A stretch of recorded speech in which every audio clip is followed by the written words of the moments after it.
جانداروں کو ختم کر دیتے تھے۔ منتقلی زراعت کے لیے تو جنگل کے جنگل جلا دیے گئے تھے اور کچھ سالوں تک راکھ کے ڈھیروں پر والی زمین پر عدل بدل کر کھیتی کی جاتی رہی تھی۔ اس طرح جنگل بہت بری طرح سے متاثر ہوئے تھے۔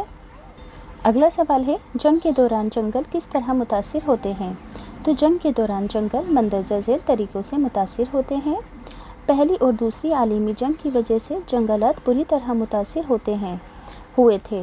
ہندوستان میں جو لوگ کھیتی کر رہے تھے انہیں کھیتی کے کام کو چھوڑ کر زبردستی مختلف قسم کی لڑائیوں اور دیگر برطانوی جنگلی پیداوار سے متعلق ضرورتوں کو پورا کرنے کے لیے جنگلات کا صفایا کیا گیا۔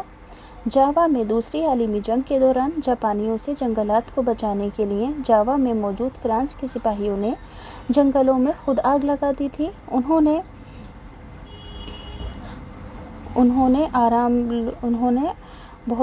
جنگلوں کو جلا دیا تھا، موٹے درختوں کے تنوں کو جلا دیا تھا۔ جب جاوا جاپانیوں کے ہاتھوں میں آ گیا تو باقی کی کسر انہوں نے پوری کر دی۔ انہوں نے جاوا کے جنگلات کو کاٹ دیا، جلا دیا تاکہ وہ لکڑی اور کوئلے کی ضرورتوں کو پورا کر سکیں۔ اس کے علاوہ کئی آدیواسیوں، کسانوں اور کاشتکاروں نے جنگ اور لڑائی کے موقعوں پر جنگلات کو زراعت کے پھیلاؤ کے لیے بھی استعمال کیا تھا، جس وجہ سے جنگلاتوں کو کاٹ کر کھیتی باڑی کی گئی تھی۔ جنگ کے بعد انڈونیشیا کے لوگوں کے لیے جنگلات اور اس سے منسلک زمین کو دوبارہ حاصل کرنا بہت بڑا مشکل کام تھا۔ چھتیس گڑھ میں پائے جانے والے گھنے جنگل کا نام ہے سال کا جنگل۔ اب یہ بچوں most important repeated question answer ہیں جو کہ اکثر ایگزام میں پوچھے جاتے ہیں۔ تو اگلا سوال ہے، برطانوی دور حکومت میں جنگلات کی تجارتی اہمیت میں اضافہ کیوں ہو گیا تھا؟ ابھی میں نے آپ کو سب کچھ پڑھ کر بتا دیا ہے، ایگزام میں کیسے لکھو گے وہ بتا دیتی ہوں۔ 19ویں صدی کے اوائل میں انگلینڈ میں اوک کے جنگلات غائب ہو گئے تھے۔ اس سے شاہی بحری افواج کے لیے لکڑی کی فراہمی کا مسئلہ پیدا ہو گیا تھا کہ جہاز کیسے بنائے جائیں۔ مضبوط لکڑی کی مسلسل فراہمی کے بغیر انگریز جہازوں کو نہیں بنا سکتے تھے اور جہازوں کے بغیر شاہی طاقتوں کا تحفظ بھی نہیں کیا جا سکتا تھا۔ اس لیے لکڑی کی تجارتی اہمیت کافی بڑھ گئی تھی۔ 1817 کی دہائی سے ہی تحقیق اور جانچ کرنے والی ٹیموں کو ہندوستان میں جنگلی وسائل کو تلاش کرنے کے لیے بھیجا گیا تھا۔ ان ٹیموں نے برطانوی حکومت کو ہندوستان میں تجارتی صنعت کو اپنانے کے لیے ہری جھنڈی دے دی تھی، یعنی کہ انہوں نے بتا دیا تھا اپنے آقاؤں کو کہ ہندوستان میں بہت زیادہ بڑے ذخیرے ہیں۔ ایک ہی دہائی میں ہندوستان میں بڑی بھاری تعداد میں درخت گرائے جانے لگے اور لکڑی انگلینڈ بھیجی جانے لگی۔ 1850 کی دہائی میں ہی انگلینڈ نے جب ریلوے کی توسیع شروع کی تو لکڑی کی مانگ اور بھی زیادہ بڑھ گئی۔ اسی طرح انگریزوں نے اپنی تمام ضرورتوں کو پورا کرنے کے لیے ہندوستان سے جنگلات سے تمام تر لکڑی حاصل کر ڈالی اور اس طرح لکڑی کی تجارتی اہمیت میں اضافہ ہوتا گیا اور جنگلوں کی درختوں کی تنزلی ہوتی چلی گئی۔ جنگل کے کٹاؤ سے کیا مراد ہے؟ اسے کب سے ایک مسئلہ محسوس کیا گیا؟ تو جنگلوں کا غائب ہونا ہی جنگلوں کا کٹاؤ کہلاتا ہے۔ جنگلات کا کٹاؤ کوئی حالیہ مسئلہ نہیں ہے، یہ عمل کئی صدیوں پہلے شروع ہوا، لیکن نو آبادیاتی سامراجی دور کے اندر یہ ایک منظم اور وسیع مسئلہ بن گیا تھا، کیونکہ ان لوگوں نے ہندوستان کی لکڑی کا، جنگلوں کا، درختوں کو کاٹ کر بے انتہا دوہن کیا تھا۔ بھومکل بغاوت کرنے والے رہنماؤں کے نام۔ تو بھومکل بغاوت کی گئی تھی جس کے اندر لوگ پریشان ہو گئے تھے اور وہ انگریزوں کے ظلموں سے جنگلوں کے اندر انہوں نے جتنے بھی قانون لگائے تھے ان سب سے پریشان تھے، مگر یہ بغاوت ناکام رہی تھی۔ مگر اس بغاوت کے جو رہنما تھے ان کے نام کیا کیا تھے؟ گنگادھر، لال کالندر سنگھ، رانی سبرن کور اور کنور بہادر سنگھ۔ گنگادھر کون تھا؟ گنگادھر بھومکل تحریک کا ایک عظیم رہنما تھا۔ اس نے بااثر طریقے سے اس بغاوت کی رہنمائی کی اور بستر کے علاقے میں ابھی بھی اسے ایک ہیرو مانا جاتا ہے۔ اگلا سوال ہے کہ دیہی علاقوں میں انگریزوں کے ذریعے کس طرح کی زمینیں گاؤں والوں کو استعمال کرنے کے لیے دی گئی تھیں؟ تو ایسی زمینیں دی گئی تھیں جو زیادہ زلزلی تھیں اور جو انسانی پہنچ سے باہر ہوتی تھیں۔ وہاں پر عام طور پر ملیریا جیسی مہلک بیماریاں پیدا ہو جاتی تھیں۔ اس طرح کی زمینیں روایتی طور پر انگریز گاؤں والوں کے استعمال کے لیے چھوڑ دیتے تھے۔ برطانوی دور حکومت میں جنگلات کی تجاری اہمیت میں اضافہ کیوں ہو گیا تھا؟ یہ تو میں نے آپ کو پورا ہی پڑھ کر بتا دیا ہے، ایک بار اور پڑھ دیتی ہوں کہ 19ویں صدی کے اوائل میں انگلینڈ میں اوک جنگل غائب ہو گئے تھے۔ یہ تو پورا ابھی میں نے پیچھے ہی پڑھ کر بتایا ہے آنسر۔ اگلا سوال ہے کہ بھومکل بغاوت ناکام کیوں رہی؟ یہ بغاوت مندرجہ ذیل وجوہات کی بنا پر ناکام رہی۔ اس کی ناکامی کی سب سے بڑی وجہ یہ تھی کہ یہ تحریک نہ تو منظم طریقے سے شروع کی گئی تھی اور نہ منصوبہ بند طریقے سے اسے چلایا جا سکا تھا۔ اس بغاوت میں عام طور پر سرمایہ یعنی کہ پونجی اور ڈپلومیسی کی کمی ہر وقت محسوس ہوتی رہی تھی۔ جس مقصد کے لیے اس تحریک سے جڑے ہوئے رہنما گنگادھر لال کالیندر سنگھ اور رانی سبرن وغیرہ ایک پلیٹ فارم پر آئے تھے، وہ اس مقصد میں اس لیے زیادہ کامیاب نہ ہو پائے تھے کیونکہ وہ برطانوی حکومت کے سامنے ٹک نہیں پائے تھے۔ یہ تحریک بغاوت ایک چھوٹے سے علاقے تک محدود تھی اور بڑی افواج اور فوجی ساز و سامان، ڈپلومیسی اور اقتصادی یعنی کہ پیسوں مالی طور پر وسائل سے مالا مال برطانوی حکومت کو ان باغیوں کو کچلنا آسان رہا تھا۔ کئی مرتبہ تو یہ رہنما اپنے اپنے علاقوں میں اپنے اپنے باغیوں پر بھی کنٹرول حاصل نہیں کر پائے تھے۔ اس طرح یہ بغاوت پوری طرح ناکام رہی تھی۔ تو بچوں، میں نے آپ کو اس چیپٹر سے ریلیٹڈ ہر کوشچن کو، ہر کنسیپٹ کو اچھی طرح سے سمجھا دیا ہے۔ اگر آپ کو اب یہ ویڈیو آپ کے لیے یوزفل لگی ہو تو پلیز چینل ضرور سبسکرائب کرنا، ویڈیو کو لائک کرنا